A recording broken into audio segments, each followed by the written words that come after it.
গল্পের শুরুতে দেখা যায় বিসমান নামের এক ব্যক্তি একজন শামানের কাছে গিয়ে কুরাংসেতান গ্রামের প্রধান স্রোসোর ওপর প্রাণঘাতী অভিশাপ দেওয়ার অনুরোধ করে। শামান জানতে চান তিনি স্রোসোর কি পরিণতি চান। তখন বিসমান জানায় সে চায় স্রোসো যত দ্রুত সম্ভব মারা যাক। কারণ হিসেবে সে বলে স্রোসো মারা গেলে সে নিজেই কুরাংসেতান গ্রামের নতুন প্রধান হতে পারবে। শামান তাকে সতর্ক করে বলেন এমন কাজের পাপের বোঝা বহন করার জন্য সে প্রস্তুত কিনা। বিসমান আত্মবিশ্বাসের সঙ্গে উত্তর দেয় যদি প্রস্তুত না থাকতো তবে কখনোই এখানে আসতো না। স্ট্রোসোর মৃত্যুর পর বিসমানের লোকজন পুরো গ্রামে আতঙ্ক ছড়িয়ে দেয়। তারা এক ব্যক্তির গায়ে দাহ্য তরল ঢেলে তাকে জীবন্ত পুড়িয়ে মারার প্রস্তুতি নেয়। এরপর তারা এক বৃদ্ধকে নির্মমভাবে মারধর করে, কেননা তিনি নিজের ঋণ শোধ করতে পারছিলেন না। শেষ পর্যন্ত অসহায় বৃদ্ধ বিসমানের কাছে গিয়ে নিজের ঋণ পরিশোধের জন্য তার মেয়েকে কাজ করতে দেওয়ার প্রস্তাব দেয়। কিছুক্ষণ পর তিনি মেয়েকে নিয়ে বিসমানের কাছে আসেন। তখন বিসমানের এক সহযোগী লু জোর করে মেয়েটিকে একটি ঘরে টেনে নিয়ে গিয়ে দরজা বন্ধ করে দেয়। ভেতর থেকে মেয়েটি কান্নাকাটি করে সাহায্যের জন্য চিৎকার করতে থাকে, আর তার অসহায় বাবা প্রতিনিয়ত দরজায় ধাক্কা দিতে থাকেন। কিন্তু কিছু করার আগেই বিসমানের দুই সাঙ্গপাঙ্গ এসে তাকে নির্মমভাবে মারধর করে। এরপর দৃশ্যটি কুরানসেতান গ্রামের প্রধান কার্যালয়ে চলে যায়। সেখানে আমাদের পরিচয় হয় সুজান্নার সঙ্গে। সেখানে তার সঙ্গে প্রামুহা নামের এক যুবকের দেখা হয়। সুজান্নার স্কুটারটি স্টার্ট না হওয়ায় প্রামুহা সেটি চালু করতে সাহায্য করে। সুজান্না তাকে ধন্যবাদ জানালে প্রামুহা জানতে চায় গ্রামের অফিস খোলা নাকি বন্ধ। সুজান্না জানায় অফিস খোলা থাকলেও গ্রামের প্রধান স্রোসো 2 সপ্তাহ আগে মারা যাওয়ায় তিনি আর নেই। সংক্ষিপ্ত কথোপকথনের পর তারা নিজেদের পথে চলে যায়। কিন্তু প্রথম দেখাতেই সুজান্না প্রামুহার প্রতি আকৃষ্ট হয়ে পড়ে। এরপর দেখা যায় প্রামুহা গ্রামের অফিসে আলী নামের এক কর্মকর্তার সঙ্গে কথা বলছে।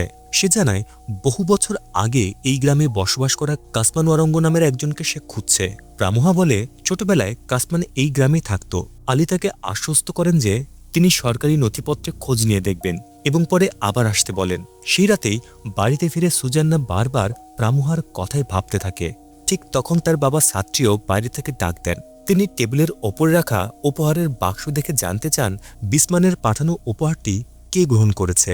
সুজান্না তার মা সুতিনির দিকে তাকালে সুতিনি বলেন বারবার উপহার ফিরিয়ে দিতে তার খারাপ লাগছিল, তাই এবার তিনি গ্রহণ করেছেন। কিন্তু সাত্রিও এতে একদমই রাজি নন। তিনি বলেন বিসমান ইচ্ছে করেই এভাবে একের পর এক উপহার পাঠায়, যেন মানুষ শেষ পর্যন্ত না বলতে সংকোচ বোধ করে এবং পরে তার বিয়ের প্রস্তাবও মেনে নিতে বাধ্য হয়। সাত্রিও জানান বিসমান যত দ্রুত সম্ভব সুজান্নাকে বিয়ে করতে চায়, কিন্তু তিনি কোনোভাবেই নিজের মেয়ের বিয়ে এমন একজনের সঙ্গে কখনোই দেবেন না যার আগে থেকে স্ত্রী আছে, বিশেষ করে বিসমানের মতো নিষ্ঠুর একজন মানুষের সঙ্গে। তবে সুতিনি যুক্তি দেয় বিসমানের দ্বিতীয় স্ত্রী হলেও সুজান্নার জীবন অনেক আরামায়াসে কাটবে, কারণ বিসমানের অঢেল সম্পদ রয়েছে। তখন সাত্রিও প্রশ্ন করেন তিনি কি জানেন বিসমান কিভাবে সম্পদ অর্জন করেছে এবং এর জন্য কি ধরনের জঘন্য কাজ করেছে। সুতিনি জবাবে বলেন অন্যদের ব্যাপারে তার কোনো মাথা ব্যথা নেই, তার কাছে সবচেয়ে গুরুত্বপূর্ণ বিষয় হলো সুজান্না যেন বিসমানের সঙ্গে নিরাপদে ও আর্থিকভাবে নিশ্চিন্তে থাকতে পারে। এরপর সাত্রিও সুজান্নাকে জিজ্ঞেস করেন সে কি বিসমানকে বিয়ে করতে চায়। সুজান্নার সঙ্গে সঙ্গে না বলে দেয়। সে জানায় সে অবশ্যই বিয়ে করতে চায়, তবে একজন ভালো ও সৎ মানুষকেই স্বামী হিসেবে চায়। ঠিক তখনই কয়েকজন গ্রামবাসী তাদের বাড়ির দরজায় কড়া নাড়ে। সাত্রিও তাদের ভেতরে আসতে বলেন। এদিকে বাড়ির বাইরে বিসমানের কয়েকজন লোক লুকিয়ে সবকিছু নজরদারি করছিল। গ্রামবাসীদের একজন বলেন একমাত্র সাত্রিওই তাদের সাহায্য করতে পারবেন। কিন্তু সাত্রিও বিনয়ের সঙ্গে বলেন তিনি বিশেষ কেউ নন, তিনি শুধু একজন সাধারণ শিক্ষক। তখন আরেকজন গ্রামবাসী বলেন বিসমানের অত্যাচারের বিরুদ্ধে দাঁড়ানোর সাহস এই গ্রামে আর কারো নেই, শুধু সাত্রিওরই আছে। এরপর গল্পটি কিছুক্ষণ আগের একটি ঘটনায় ফিরে যায়, যখন বিসমানের লোকজন এক গ্রামবাসীকে জীবন্ত পুড়িয়ে মারতে যাচ্ছিল। তখন সাত্রিও বাজারে উপস্থিত সবাইকে একত্রিত করে তাদের বিরুদ্ধে রুখে দাঁড়ান। ক্ষুব্ধ জনতার সংখ্যার কাছে হার মেনে বিসমানের লোকজন পালিয়ে যেতে বাধ্য হয়। বর্তমান সময়ে ফিরে এসে গ্রামবাসীরা সাত্রিওকে অনুরোধ করেন তিনি যেন আগামী মাসের গ্রামপ্রধান নির্বাচনে প্রার্থী হয়ে বিসমানের বিরুদ্ধে দাঁড়ান। তারা বলেন সহিংসতার মাধ্যমে নয়, বরং নির্বাচনের মাধ্যমে বিসমানকে থামাতে হবে, কারণ সাত্রিও প্রার্থী না হলে বিসমানই একমাত্র প্রার্থী হয়ে সহজেই গ্রামপ্রধান হয়ে যাবে। গ্রামবাসীরা চলে যাওয়ার পর সুজান্না তার বাবাকে অনুরোধ করে বলে তিনি যেন নায়ক হওয়ার চেষ্টা না করেন। বিসমানের বিরুদ্ধে গেলে পুরো পরিবার বিপদের মুখে পড়তে পারে। কিন্তু সাত্রিও বলেন অন্যায়ের বিরুদ্ধে সবসময় দাঁড়াতে হয়। তিনি আরও বলেন, পরবর্তী নেতা যেই হোক না কেন, সবাইকে বুঝতে হবে সত্যিকারের পরিবর্তন সবসময় কিছু ত্যাগের বিনিময়ে আসে।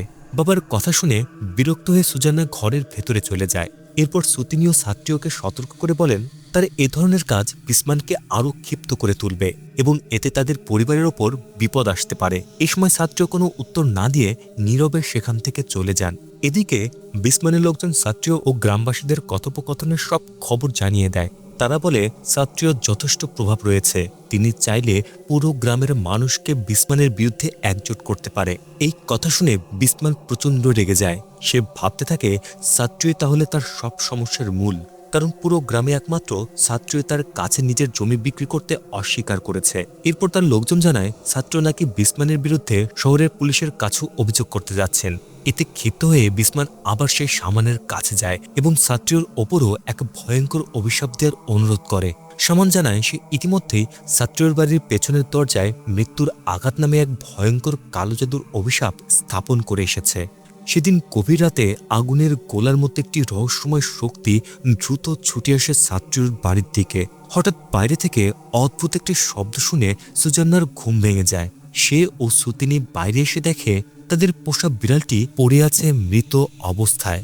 ঠিক সেই সময় সাত্রিও অসহ্য যন্ত্রণায় চিৎকার করতে থাকেন এবং শরীরের জ্বালা কমানোর জন্য নিজের গায়ে বারবার পানি ঢালতে শুরু করে। সুজান্না ও সুতিনী আতঙ্কিত হয়ে দেখেন তার দুই হাত ভয়াবহভাবে পুড়ে গেছে।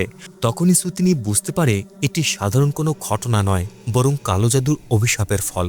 কিছুক্ষণ পর সাত্রিওর পাও মারাত্মকভাবে পুড়ে রক্ত ঝরতে শুরু করে।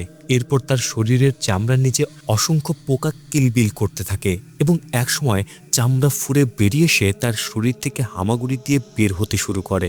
এরই মধ্যে সাত্রিওর শুরু হয় রক্তবমি।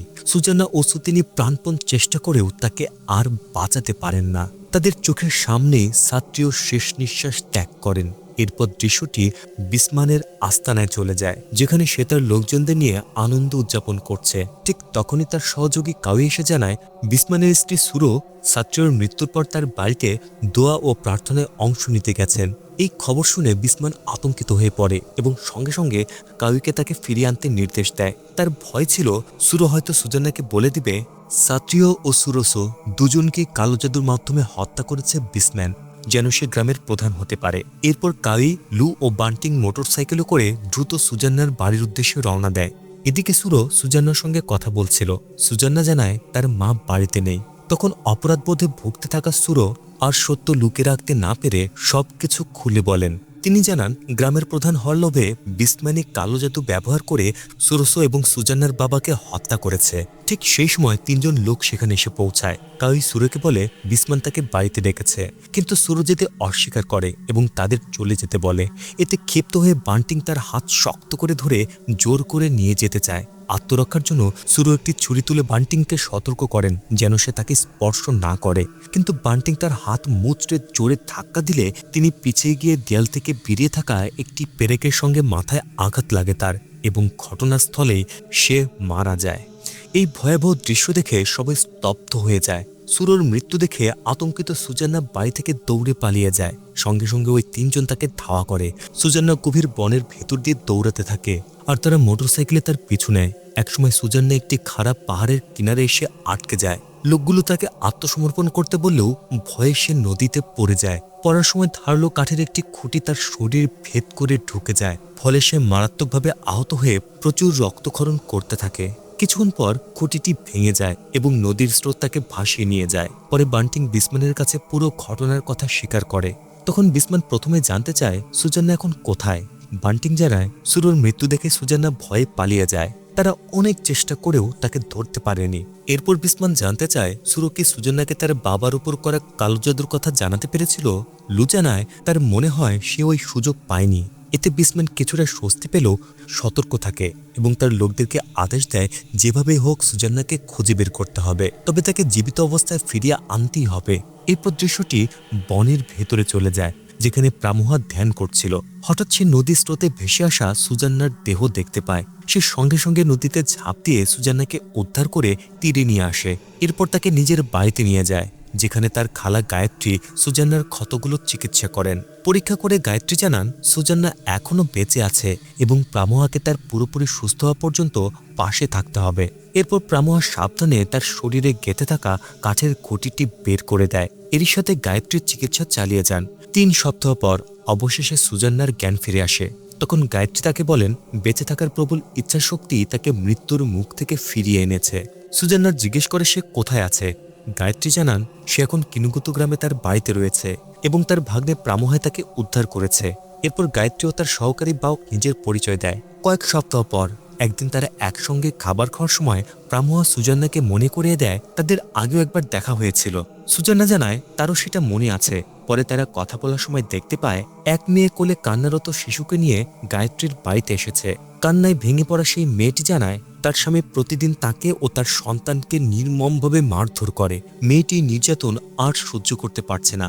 গায়ত্রী কিভাবে সাহায্য করতে পারেন জানতে চাইলে ওই মেয়েটি অনুরোধ করে কালো জাদুর মাধ্যমে তার স্বামীকে হত্যা করে দিতে। এই কথা শোনা মাত্রই প্রামোহা ভীষণ অবাক হয়ে যায়। সে দ্রুত পাশের একটি ঘরে গিয়ে দেখে সেখানে কালো জাদুর নানা রিচুয়ালের সরঞ্জাম রাখা রয়েছে।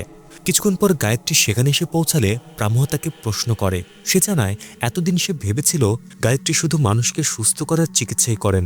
গায়ত্রী তখন তাকে মনে করিয়ে দেন তিনি আগেই সতর্ক করেছিলেন যেন সে কখনো এই ঘরে প্রবেশ না করে। এরপর তিনি বলেন যদি তার এসব দেখতে হতাশ লাগে তাহলে সে চাইলে এখান থেকে চলে যেতে পারে। রাগে ক্ষুব্ধ হয়ে প্রামোহা নিজের জিনিসপত্র গুছিয়ে সেখান থেকে চলে যায়। প্রামোহা চলে যাওয়ার পর সুজান্না গায়ত্রীর সামনে হাঁটু গেড়ে বসে তাকে কালো জাদু শেখানোর অনুরোধ করে যেন সে তার জীবন ধ্বংস করে দেওয়া মানুষগুলোর বিরুদ্ধে প্রতিশোধ নিতে পারে। গায়ত্রী তাকে জিজ্ঞেস করেন সে কি ঈশ্বরে ভয় পায় না। তিনি সতর্ক করে বলেন একবার এই পথে পা বাড়ালে তাকে নরকের গভীর অন্ধকার পর্যন্ত নেমে যাওয়ার জন্য প্রস্তুত থাকতে হবে।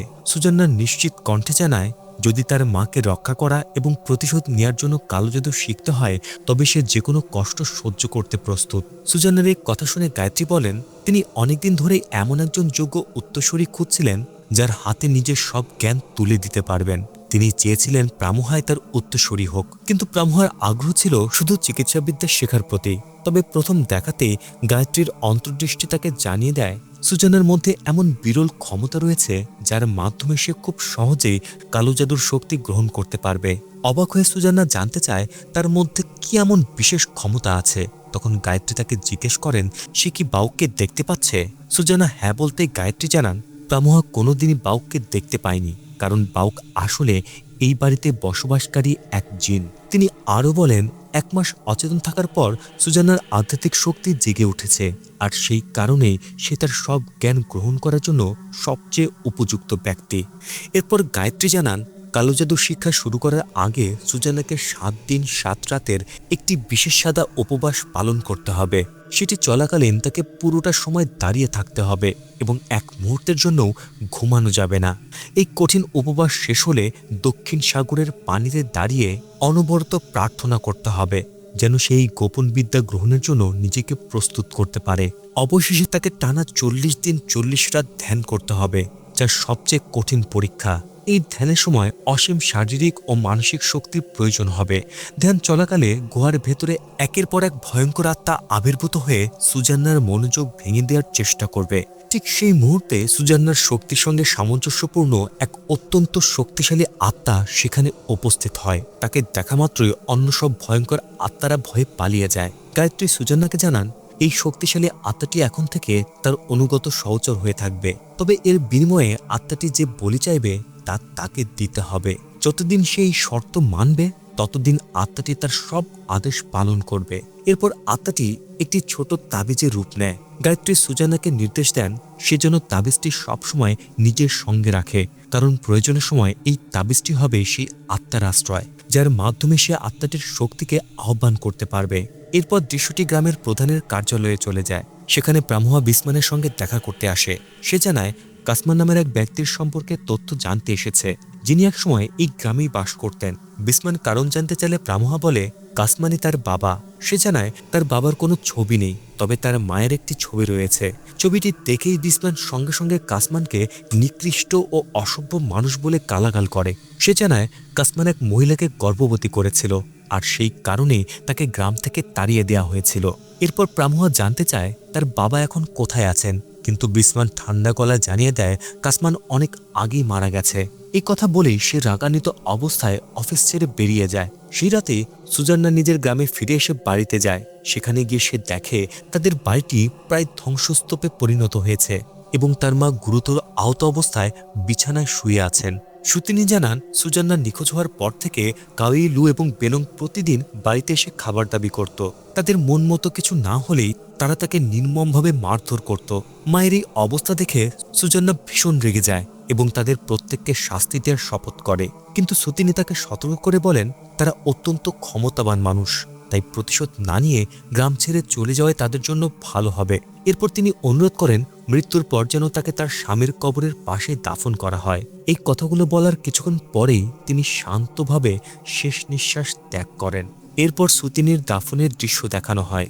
সেখানে প্রামুহাও উপস্থিত হয়। সুজান্না তাকে জিজ্ঞেস করে সে কেন এসেছে। প্রামুহা জানায় সে সম্প্রতি জানতে পেরেছে তার বাবা মারা গেছেন, তাই বাবার কবর খুঁজতে সে এখানে এসেছে। তখন সুজান্না জানায় তার মাও মারা গেছেন। প্রামুহা তার প্রতি গভীর সমবেদনা প্রকাশ করে। ঠিক সেই সময় বিসমান কবরস্থানে এসে উপস্থিত হয়। তাকে দেখে প্রামুহা নীরবে সেখান থেকে চলে যায়। বিসমান সুতিনির মৃত্যুর জন্য সমবেদনা জানিয়ে হঠাৎ করে সুজান্নাকে বিয়ের প্রস্তাব দেয়, কিন্তু সুজান্না জানায় তার বাবার ওপর কালো জাদু কে করেছে সেই সত্য উদ্ঘাটনের পরই সে বিয়ের বিষয়ে ভাববে। সুজান্না বিসমানকে অনুরোধ করে অপরাধীকে খুঁজে বের করে শাস্তি দিতে, পাশাপাশি কাউই, লু এবং বেনংকেও শাস্তি দিতে হবে, কারণ তারাই তার মাকে নির্যাতন করে অসুস্থ বানিয়ে মৃত্যুর দিকে ঠেলে দিয়েছে। সুজান্না আরও জানায় এই তিনজনই তাকে তাড়া করেছিল, যার কারণে সে পাহাড় থেকে পড়ে গিয়ে পুরো 1 মাস অচেতন ছিল। সুজান্নার এসব দাবি শুনে বিসমান কিছুটা অস্বস্তিতে পড়ে যায়, কিন্তু তাদের অজান্তেই কাউই, লু এবং বেনং পুরো কথোপকথনটি আড়ি পেতে শুনে ফেলে। রাগে ফুঁসতে ফুঁসতে তারা সেখান থেকে চলে যায় এবং আলোচনা করতে থাকে বিসমান কি সত্যি সুজান্নার জন্য তাদের মেরে ফেলবে। যদিও তারা বিষয়টি বিশ্বাস করতে পারে না, তবুও বেনং সব সমস্যার জন্য সুজান্নাকে দায়ী করে। রেগে সে একাই সুজান্নাকে হত্যা করার উদ্দেশ্যে তার বাড়িতে চলে যায়। সেখানে গিয়ে সে একটি ঘরে প্রবেশ করে যেখানে কালো জাদুর নানা সরঞ্জাম রাখা ছিল। ঘরে ঢোকার সঙ্গে সঙ্গেই দরজাটি নিজে থেকেই বন্ধ হয়ে যায়। হঠাৎ সে একটি অদ্ভুত শব্দ শুনে পেছনে ফিরে তাকায় এবং দেখে তার পেছনে একটি বিশাল আকৃতির সাপ দাঁড়িয়ে আছে, আর সে ভয়ঙ্কর সাপটি সম্পূর্ণভাবে সুজান্নার নিয়ন্ত্রণে রয়েছে। ভয়ে আতঙ্কিত হয়ে বেনং দরজা ভেঙে বাইরে বেরিয়ে দৌড়ে পালায়, কিন্তু বিশাল সাপটি এক মুহূর্তের জন্য তার পিছু ছাড়ে না। প্রাণ বাঁচাতে সে নিজের মোটরসাইকেল ফেলে রেখে কাছের একটি গাড়ি ছিনিয়ে নিয়ে দ্রুত সেখান থেকে পালিয়ে যায়। ঠিক যখন সে মনে করে এবার হয়তো বেঁচে গেছে, তখন হঠাৎ সাপটি গাড়ির ভেতরেই আবির্ভূত হয়।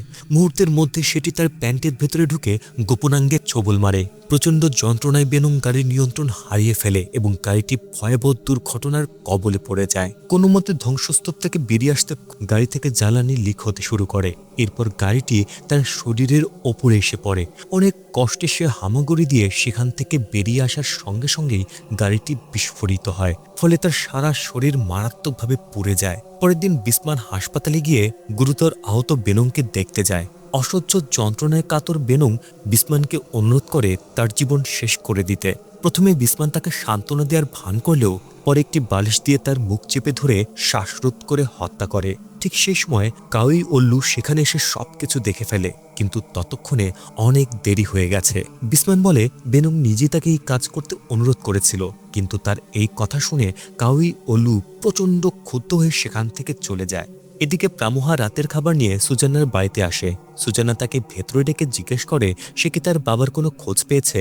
প্রামুহা জানায় তার মনে হচ্ছে বিসমান সত্যটা জানে, কিন্তু ইচ্ছে করেই তা গোপন করছে।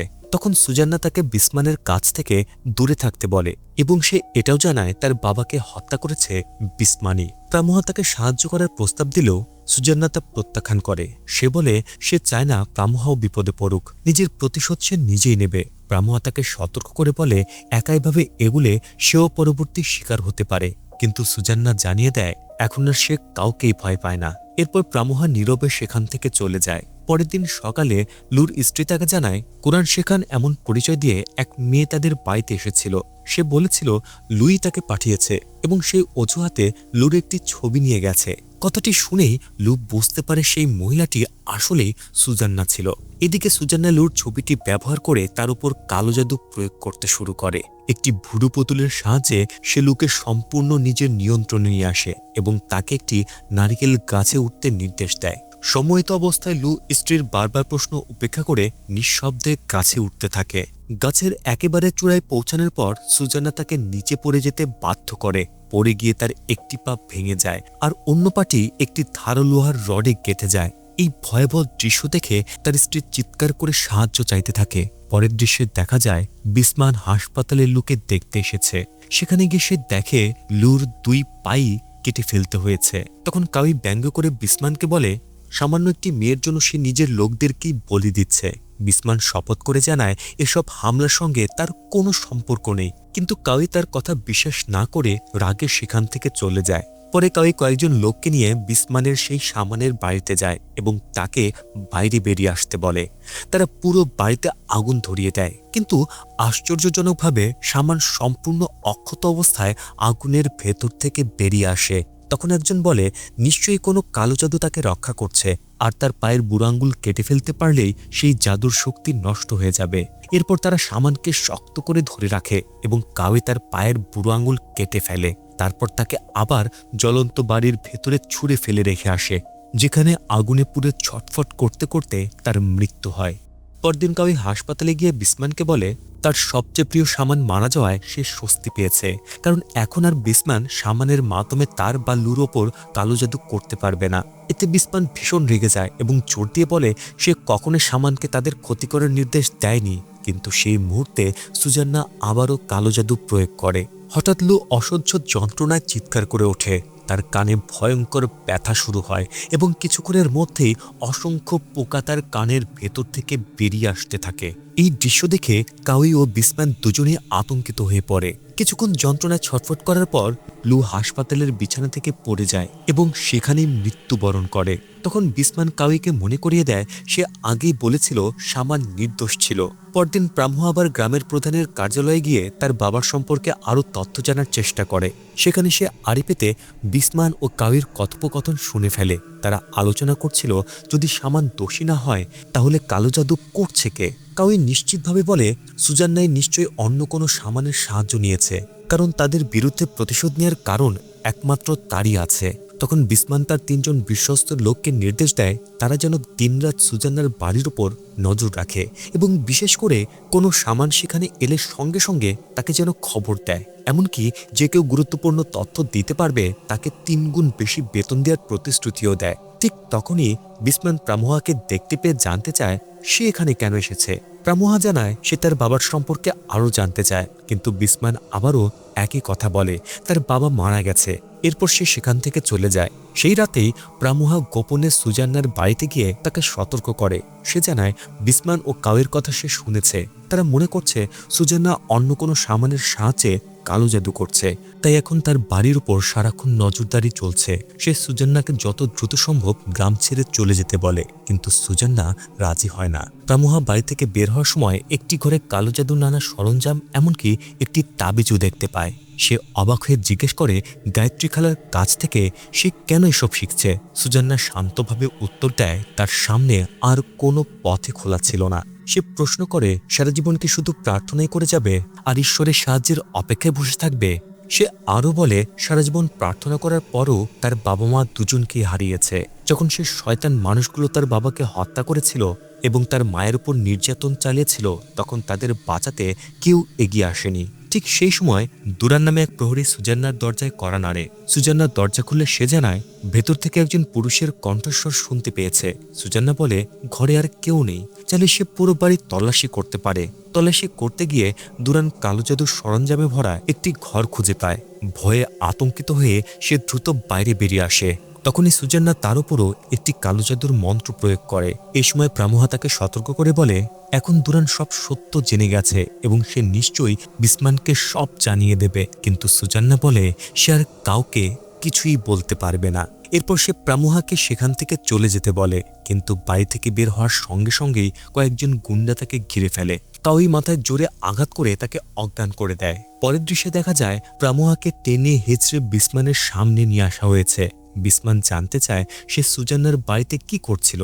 প্রামোহা নির্ভয়ে জবাব দেয় বিসমানের মতো মানুষদের হাত থেকে সুজান্নাকে রক্ষা করতেই সে সেখানে গিয়েছিল। এই কথা শুনে বিসমান ক্ষিপ্ত হয়ে ওঠে।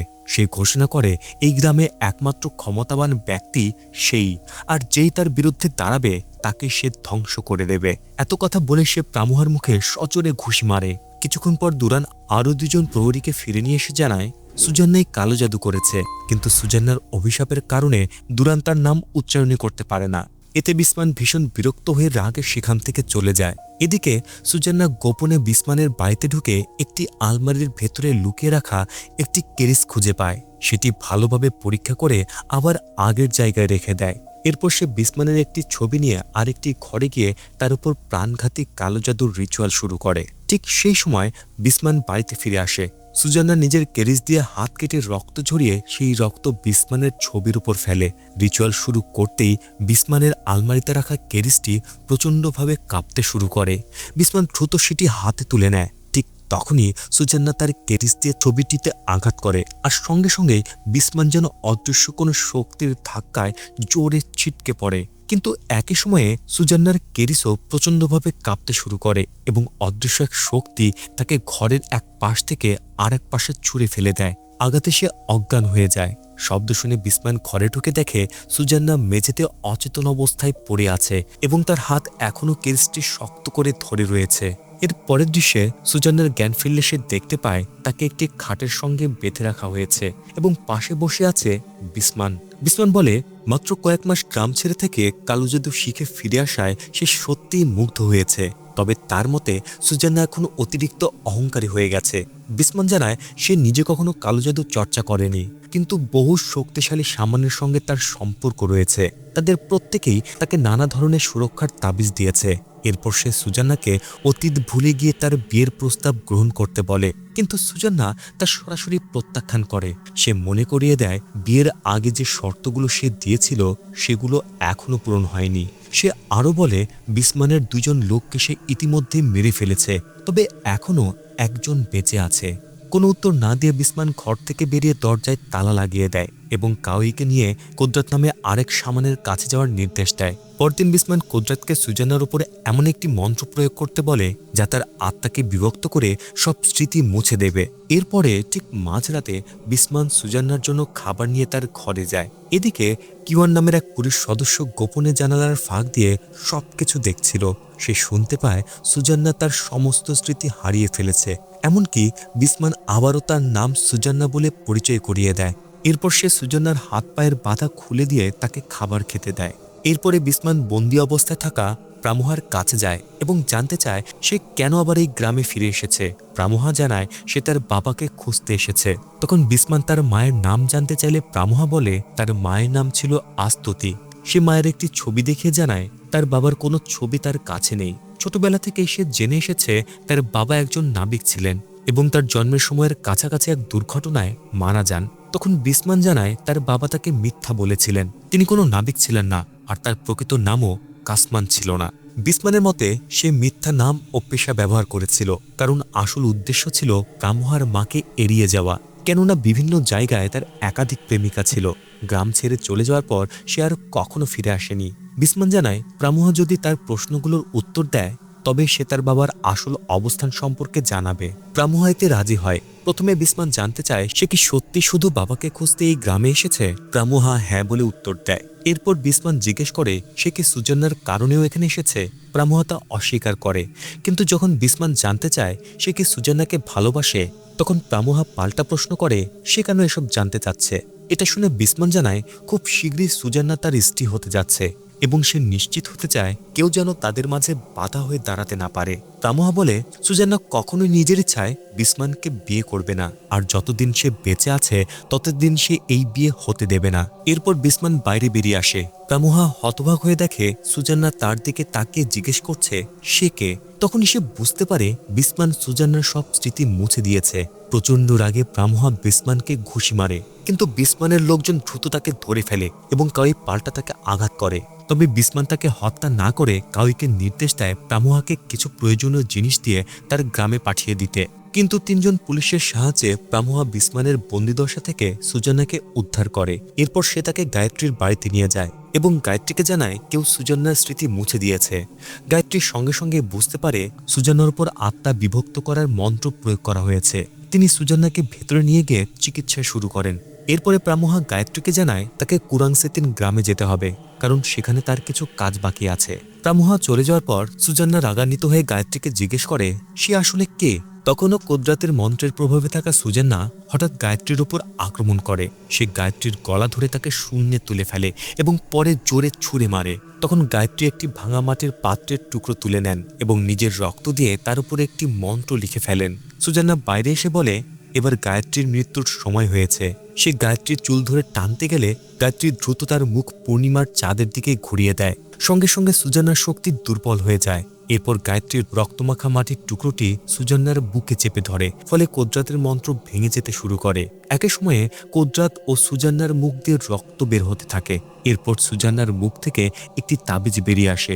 এরপরেই সে জ্ঞান হারায়। পরের দিন সকালে বিসমানের বাড়িতে তার বিয়ের প্রস্তুতি চলছিল, কিন্তু হঠাৎ সে জানতে পারে সুজান্না পালিয়ে গেছে। এই খবর শুনে বিসমান প্রচণ্ড রেগে যায়। এদিকে গায়ত্রী সুজান্নাকে জানান বিসমান তার শরীরে কোনো ক্ষতি না করে তার আত্মাকে ধ্বংস করার চেষ্টা করেছিল।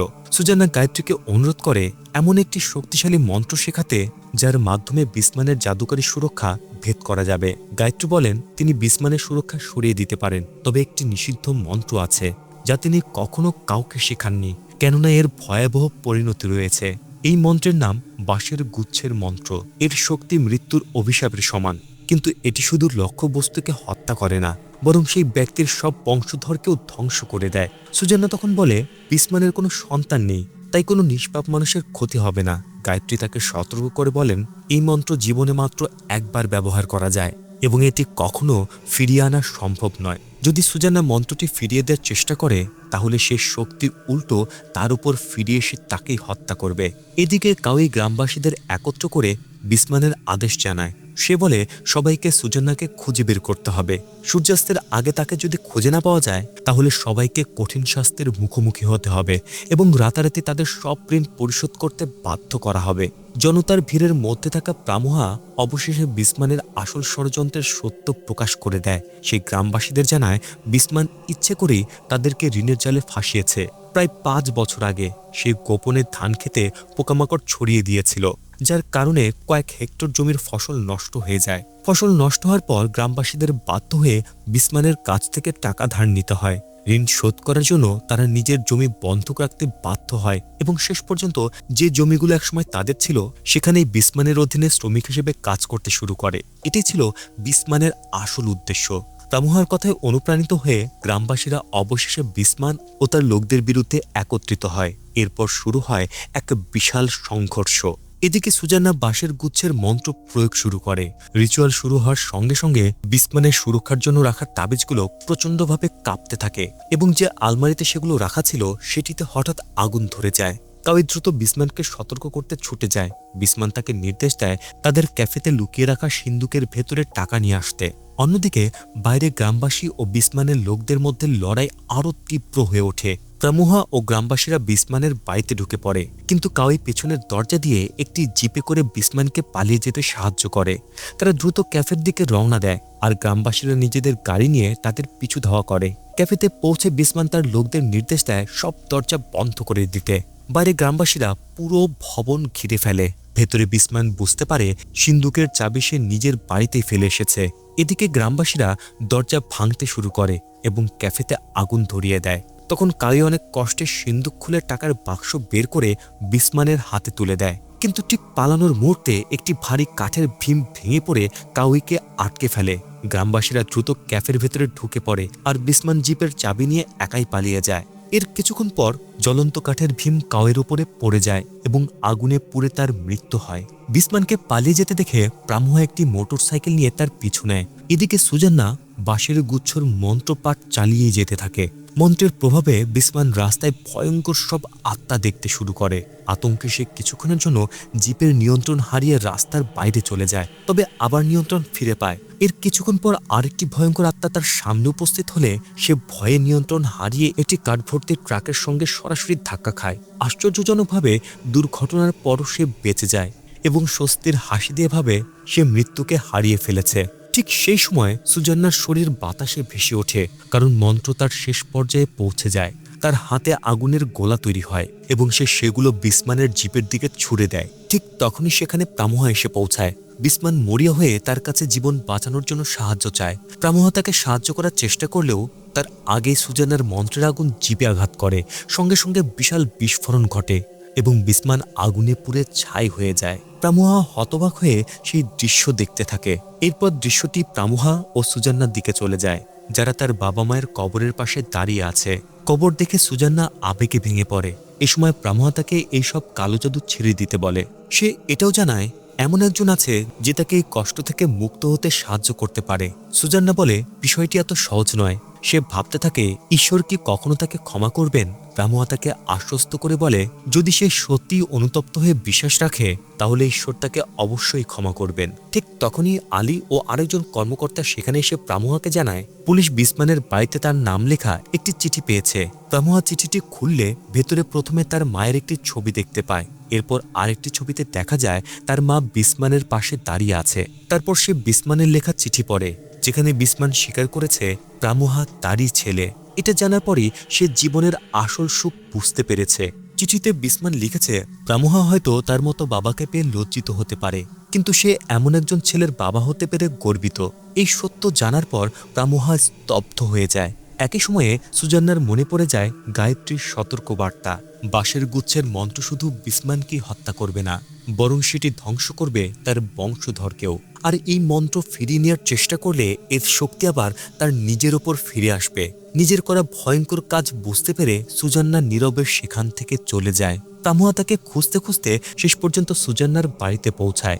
বাড়ির সামনের দরজা খোলা দেখে সে ভেতরে প্রবেশ করে, কিন্তু প্রামোহা সুজান্নার ঘরে প্রবেশ করার আগেই সুজান্না তার শক্তি ব্যবহার করে দরজাটি বন্ধ করে দেয়। প্রামোহা জানতে চায় কি হয়েছে।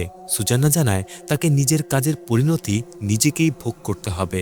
সে সবকিছু খুলে বলে বাঁশের গুচ্ছের মন্ত্র শুধু বিসমানকে লক্ষ্য করেনি, বরং তার সব বংশধরকেও ধ্বংস করার জন্য তৈরি করা হয়েছিল।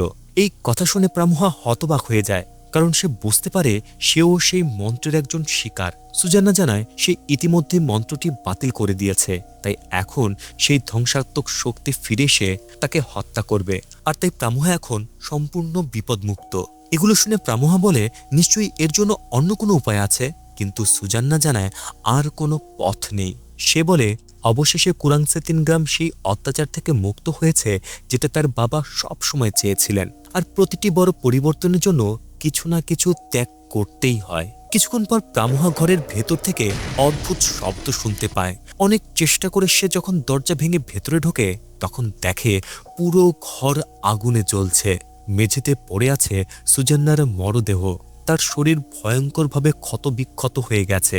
এই দৃশ্য দেখে প্রামোহা মানসিকভাবে ভেঙে পড়ে এবং কান্না করতে থাকে। এর পরের দৃশ্যে দেখা যায় প্রামোহা সবার সামনে স্বীকার করে সে বিসমানের ছেলে এবং বিসমানের সমস্ত সম্পদের উত্তরাধিকার হয়েছে। সে ঘোষণা করে বিসমানের দুর্নীতি, শোষণ ও অবৈধ উপায়ে যে সম্পদ অর্জন করেছিল তার সবকিছু আবার গ্রামবাসীদের ফিরিয়ে দেয়া হবে। সবার বকেয়া ঋণ মাফ করে দেয়া হয় এবং বিসমান যে সব ধানকে দখল করেছিল সেগুলোও প্রকৃত মালিকদের কাছে ফিরিয়ে দেয়া হয়। গল্পের একদম শেষে দেখা যায় প্রামোহা সুজান্নার কবরের কাছে যায়। সেখানে হঠাৎ তার আত্মা নীরবে উপস্থিত হয়। প্রামোহা যেন তার উপস্থিতি অনুভব করে পেছনে ফিরে তাকায়, কিন্তু ততক্ষণে সুজান্নার আত্মা অদৃশ্য হয়ে যায়।